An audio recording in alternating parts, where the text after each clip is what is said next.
Assalamualaikum warahmatullahi wabarakatuh. Perkenalkan, nama saya Muhammad Fikri Praharis, NIM 1901040055. Saya akan mempresentasikan tentang pengorganisasian dakwah atau yang dimaksud tanzim.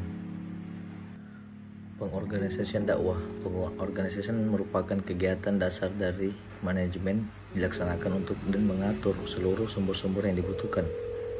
Yang kedua, dakwah merupakan menyeru, mengajak, memanggil ke jalan yang benar. Adapun pengorganisasian dakwah merupakan kegiatan untuk mengatur sumber-sumber yang dibutuhkan dalam proses berdakwah agar dapat berjalan dengan sukses. Adapun bentuk-bentuk organisasi dakwah, yang pertama itu spesialisasi kerja. Tugas-tugas organisasi dibagi menjadi pekerjaan-pekerjaan terpisah, pembagian kerja. Jadi, pada hakikatnya setiap individu memiliki spesialisasi dalam mengerjakan bagian dari suatu kegiatan, bukan mengerjakan seluruh kegiatan.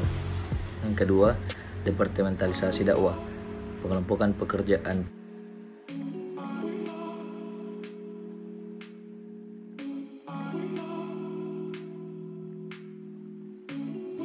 Tiga, rantai komando, garis wewenang yang tidak terputus yang membentang dari tingkat atas organisasi terus sampai tingkat paling bawah dan menjelaskan hasil kerja dakwah ke departemen masing-masing. Yang keempat, rentang kendali merupakan konsep yang merujuk pada jumlah bawahan yang dapat disupervisi oleh seorang manajer secara efisien dan efektif. Yang kelima, sentralisasi dan desentralisasi. Desentralisasi merupakan di mana pengambilan keputusan terkonsentrasikan pada hierarki atau wewenang formal, yaitu hak inherent dalam posisi seseorang.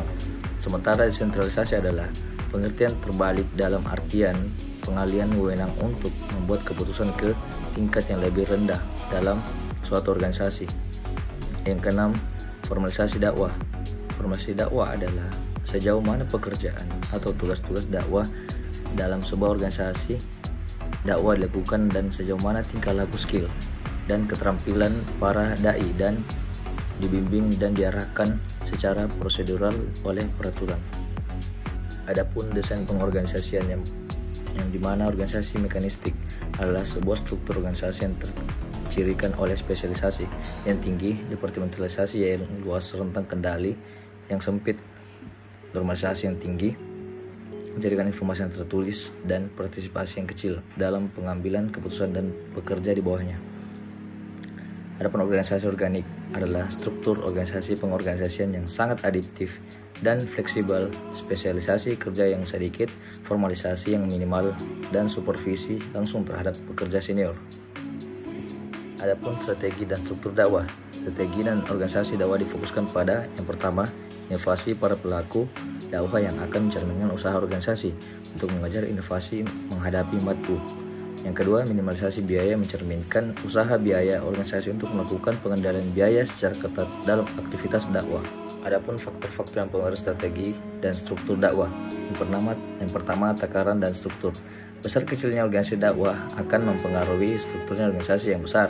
Dengan sebanyak anggota di dalamnya akan cenderung memiliki lebih banyak spesialisasi, departementalisasi peraturan dan tatanan disbanding di organisasi yang skopnya kecil. Yang kedua, teknologi dan struktur. Dakwah era modern bukan hanya sebatas dakwah bil lisan saja, tapi juga harus menggunakan suatu bentuk teknologi untuk kewajiban masyarakat.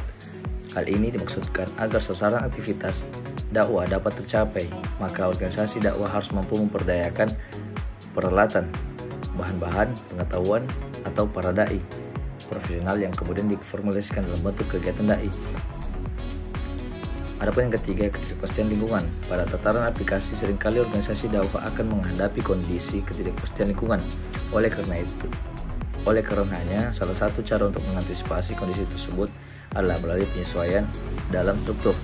Di samping ada faktor eksternal, ketidakpastian juga disebabkan oleh faktor internal, penataan struktural yang tidak tepat. Adapun komunikasi dan desain pengorganisasian dakwah. Di era sekarang di mana teknologi komunikasi informasi atau dimaksud TIK berkembang dengan pesatnya.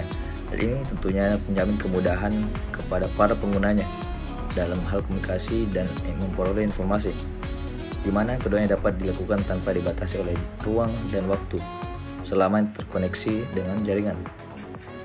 Kejadian ini tentunya memiliki pengaruh terhadap eksistensi organisasi dakwah itu sendiri, di mana kemudahan dalam hal berkomunikasi dengan memanfaatkan TIK akan mempermudah jalannya koordinasi antar anggota organisasi. Ketika organisasi antara organisasi dakwah bisa berjalan lancar, maka tujuan daripada organisasi itu pasti bisa terwujud. Yang terakhir, adapun tujuan pengorganisasian. Yang pertama, membagi kegiatan-kegiatan dakwah menjadi departemen-departemen dan tugas-tugas yang terperinci dan spesifik. Yang kedua, membagi kegiatan dakwah serta tanggung jawab yang berkaitan dalam masing-masing jabatan atau tugas dakwah. Yang ketiga, mengkoordinasikan berbagai tugas organisasi dakwah. Yang keempat, mengkelompokkan pekerjaan-pekerjaan dakwah ke dalam unit-unit. Yang kelima, membangun hubungan di kalangan dai, baik secara individual, kelompok, dan departemen. Yang keenam, menetapkan gas-gas wewenang formal. Yang ketujuh, mengkalkulasikan dan memberikan sumber daya organisasi dakwah. Yang terakhir, dapat menyalurkan kegiatan-kegiatan dakwah secara logis dan sistematis. Sekian hasil dari pemaparan pemateri saya. Lebih dan kurangnya mohon dimaafkan. Wabillahi taufiq wal hidayah. Wassalamualaikum warahmatullahi wabarakatuh.